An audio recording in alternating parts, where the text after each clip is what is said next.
$10 billion companies that are secretly going bankrupt. Number 10. Uber.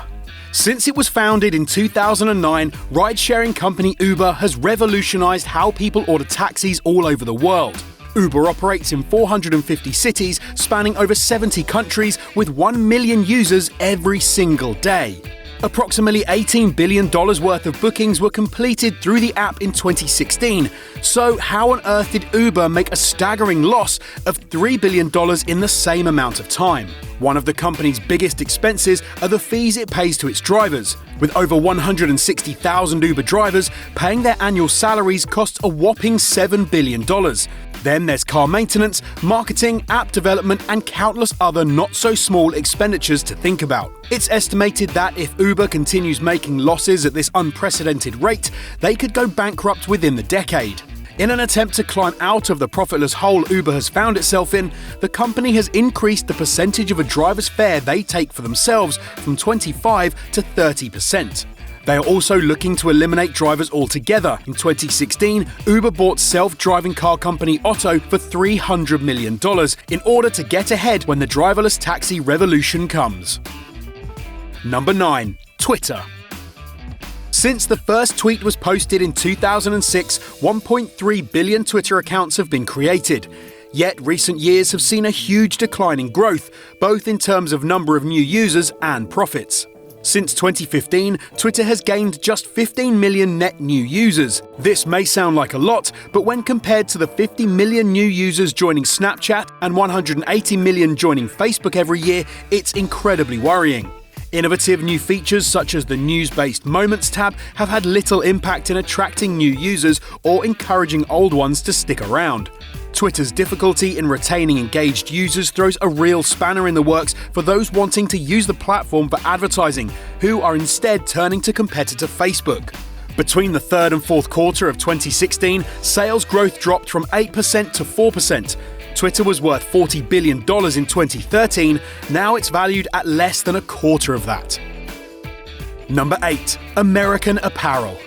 Within the fashion industry, reputation is everything, and bad PR can be deadly. On October 5, 2015, fashion giant American Apparel filed for bankruptcy, having not made a profit since 2009. Despite the company's popular Made in the USA trademark, its regular use of overtly sexualized adverts tended to land American Apparel in hot water. For example, this 2014 campaign was banned for sexualizing schoolgirls. This, partnered with the accusations of sexual harassment made against CEO Dov Charney, led to a rapid decline in American Apparel's reputation.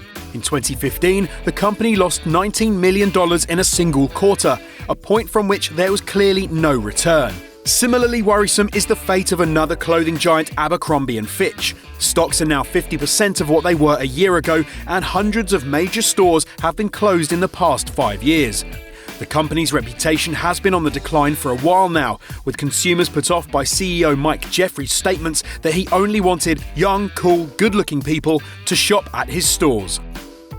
Number 7. Avon. Beauty brand Avon has a very interesting business model. While its major competitors L'Oreal, Olay and Lancome stock their makeup and skincare products in supermarkets and drugstores, as well as online, Avon has taken a different approach. Avon representatives host Avon parties and go door-to-door handing out magazines from which their customers can order products. Avon's unique approach has helped them to build the 5th largest beauty brand in the world. They have 6.4 million representatives in more than 100 countries. Yet over the last 5 years, Avon's stock has plummeted in value by over 50%, and 2014 saw North American revenues fall 18%.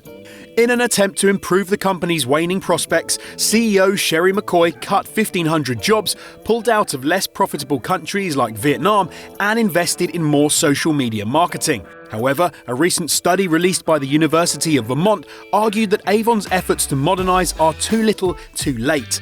They argued that people just aren't comfortable buying from strangers knocking on their door anymore, and estimated that Avon will be bankrupt by 2020.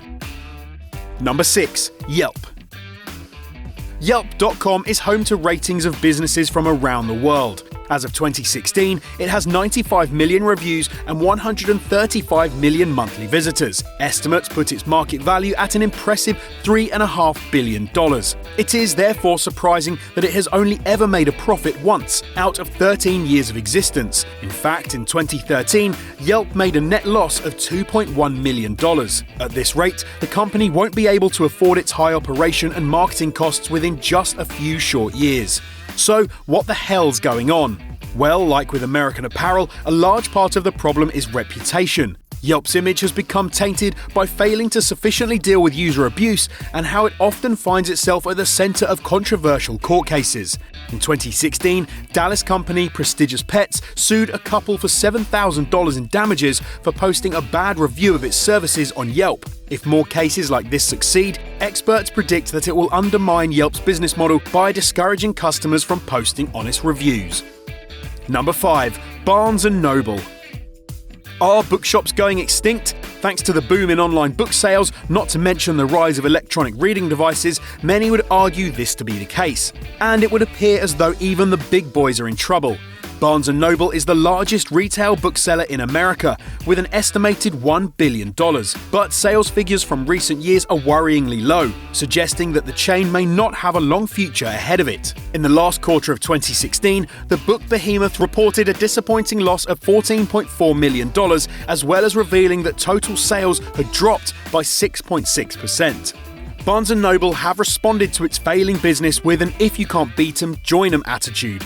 In 2010, they launched their own e-reader, the Nook. But even this doesn't seem to have offered the company the salvation they were after. In 2016, sales for the Nook declined 29% within just 3 months, as it was unable to compete with devices like the Amazon Kindle. Number 4. BlackBerry. With the battle between iPhone and Android raging on, it's sometimes easy to forget that there are other competitors vying for your attention. Cast your memory back to the early noughties. BlackBerry was one of the pioneers of the smartphone age. From the business savvy to texting teens, their devices were popular with everyone. But then came the age of iOS and Android, and BlackBerry began to fade into obscurity. With Google and Apple's combined app stores containing a combined 5 million apps, there was simply no way BlackBerry could compete. 4 years ago, BlackBerry boasted a company worth over $5 billion, but now estimates put it at barely more than $2.6 billion. That's a hugely rapid decline in value, which is mostly due to extremely poor sales. The second quarter of 2012, for example, saw a whiplash-inducing 43% drop in sales figures. In fact, in 2016, BlackBerry admitted defeat and exited the smartphone manufacturing business altogether. The company has moved away from hardware production to focus instead on software development and security products. Only time will tell if this will be enough to resuscitate the failing company. Number 3. SunEdison. Climate change is arguably the greatest threat that the planet Earth is facing. Between 2030 and 2050, it is expected to cause approximately 250,000 additional deaths a year by increasing the effects of malnutrition, heat stress, and deadly diseases like malaria.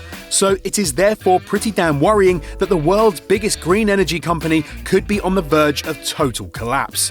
In April 2016, SunEdison, a leader in the renewable energy market, filed for Chapter 11 bankruptcy protection. Within the year prior to this, shares in SunEdison have fallen 95% to less than $1. In July 2015, it was worth approximately $10 billion. Today, its estimated value stands at just $400 million. Experts from renewable energy research firm GTM Research argued that SunEdison's fall from grace was not a reflection of the industry in general, but rather of SunEdison trying to do too much, too fast. From 2014 onward, they adopted a strategy of aggressive expansion in solar and wind power, began developing their own novel technology solutions, and also invested in other energy companies like the UK-based Mark Group. Under all this pressure, SunEdison simply crumbled. Number 2. Spotify. With close to 100 million total users, 50% of which are paying subscribers, Spotify is definitely big business. It's home to 30 million songs, 2 billion playlists, and over 80% of its users tune in multiple times a week. There's just one problem. It's not making any money, nor has it ever done so. In 2014, the company brought in $1.3 billion. Yet the same year, it ended on a loss of $197 million. The problem for Spotify is the high cost of operation. Since it was launched in 2008, the company has paid out $5 billion to labels and publishers for music rights.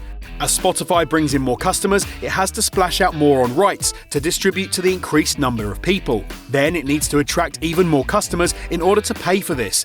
It's like a vicious cycle. Arguably, the only way the platform could continue beyond the next few years is if it's bought out, and only big fish like Google, Microsoft or Facebook would be equipped to do that. But with Spotify's reputation as a ticking time bomb, it's starting to look less and less likely that this will happen. Number 1. Amazon. No one seems to have told Amazon that the generally accepted point of business is to make money. Since 1994, Amazon has rarely ever made a profit, despite selling an estimated 2 billion products a year. But unusually, this is entirely deliberate. Amazon pursues a policy of what's called a free cash flow system. In a nutshell, Amazon uses all the money it makes from sales to pay their expenses. Customers buy something on Amazon, Amazon uses the money to pay their suppliers and repeat. Or at least that's how it should work in theory. The company is making worrying losses as its Amazon Prime service, designed to attract customers through unbeatably speedy delivery times for free, is costing $2 billion more than it brings in. In 2000, Amazon made its biggest loss ever, a whopping $1.4 billion. As a result, CEO Jeff Bezos fired 15% of his workforce to cut down on expenses. Amazon finally scraped a bit of profit together in 2015, making $92 million. But that's still $590 million less than competitor eBay. And with 250 million customers a year putting pressure on Amazon's system, is that really going to be enough? So that was $10 billion companies that are secretly going bankrupt. How many of these surprised you?